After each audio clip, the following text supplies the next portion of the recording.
unsung heroes, the Apollo coders who put men on the moon. Engineers gathered in the mission evaluation room during Apollo 11.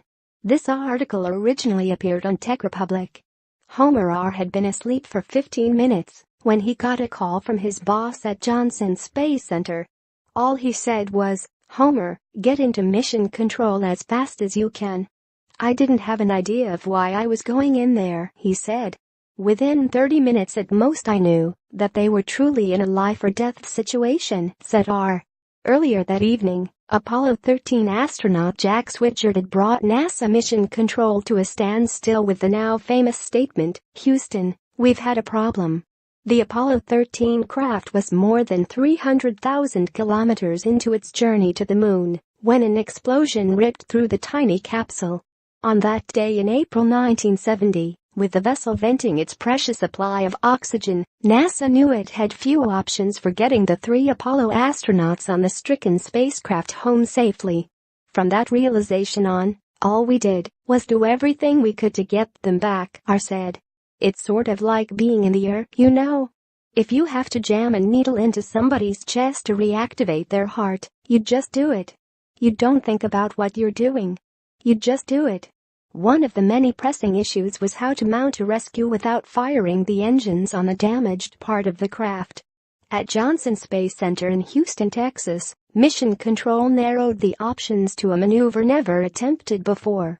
The survival of the astronauts now hinged on using the descent engines on the lunar lander to put the craft on a homeward trajectory.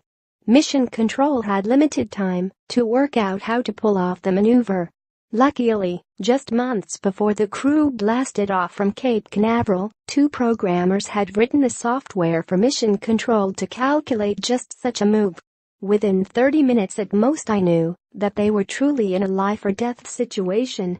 Homer R., NASA computer programmer. One of those programmers was the 22-year-old R., just a year out of college and working for IBM as a maneuver planning expert supporting NASA flight officers in mission control.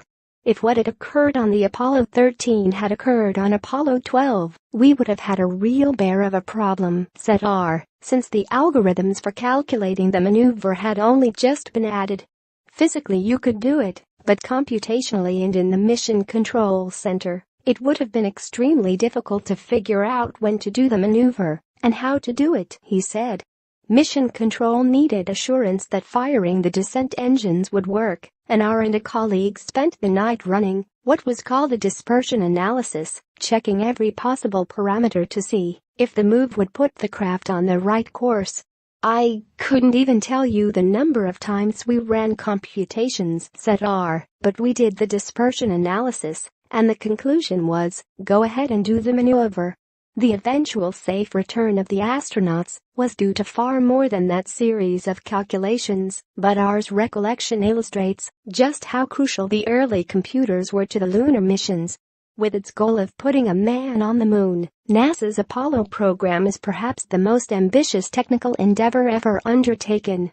Throughout the 15 Apollo missions that included 6 moon landings, the precision needed, in terms of positioning and velocity, to put the craft on the correct trajectory on the journey to and from Earth was exacting. Every maneuver that would be carried out by the spacecraft was calculated in advance by IBM computers in the Real-Time Computer Complex, RTCC, at Johnson Space Center, and checked against the craft's actual maneuvers throughout the mission. Mission Control in Houston served as the brain trust for the Apollo missions.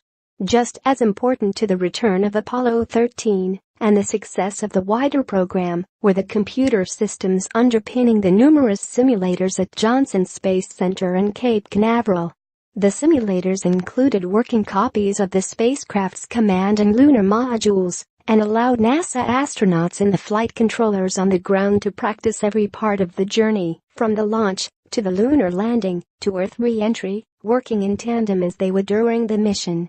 Simulators replicated not only the workings of the onboard computers, but also fed data into ground systems, recreating the experience of an actual mission as closely as possible and preparing staff to deal with a host of potential problems. Jack Winters, who managed simulators testing and started out writing software for simulators during the earlier Gemini missions, said the training for the flight controllers was invaluable for the Apollo project. See, NASA shows the world its 20-year virtual reality experiment to train astronauts, the inside story, TechRepublic, on Apollo 13, 4.